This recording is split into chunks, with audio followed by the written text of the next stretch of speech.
ओम नमो ज्ञानेश्वरा, करुणा करा दयाळा, तुमचा अनुग्रह लादलो, पावन झालो चराचरी। मी कळा कुसरी काहीच नेणे, बोलतो वचने भाविका, एका जनार्दनी तुमचा दास, त्याची आस पुरवावी। माऊली, आपल्या ज्ञानेश्वरी ग्रंथाचं पारायण पूर्ण झालेलं आहे। त्या ज्ञानेश्वरी ग्रंथाचं पारायण पूर्ण झाल्यानंतर एकनाथ महाराजांनी ज्ञानेश्वरी शुद्ध केल्यानंतर काही ओव्या दिल्या होत्या, त्या पण ओव्या आपण वाचून दाखवले आहेत। ज्ञानेश्वरी ग्रंथामध्ये 700 श्लोक आहेत, 9035 ओव्या आहेत आणि 18 अध्याय आहेत।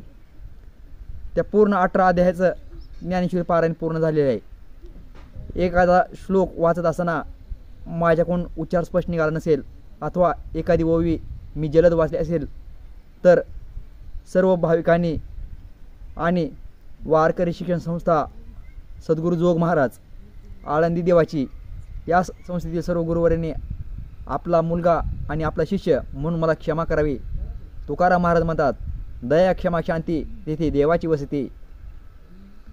संत ज्ञानेश्वर महाराजांनी ज्ञानेश्वरीमध्ये एक ओवी सांगितली आहे, अध्याय क्रमांक 16, ओवी क्रमांक 472। तुम्ही संत माझ्याकडा दिठीचा कराल बहुडा, तरी तुम्हा मानी एवढा होईन मी। तुम्ही संतजन माझ्याकडे आपली पूर्ण कृपादृष्टी कराल तर मीही तुमच्यासारखा थोर होईन।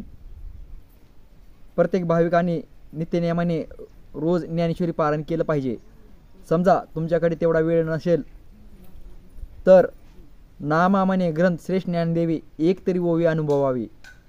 भाविकांनी रोज नित्यनियमाने एक तरी ओवी अनुभवली पाहिजे, एक तरी ओवी वाचली पाहिजे। ज्या ओवीमुळे, ज्या ज्ञानेश्वरी पारायणामुळे आपल्या जीवनात प्रकाश होईल। रामकृष्ण हरी।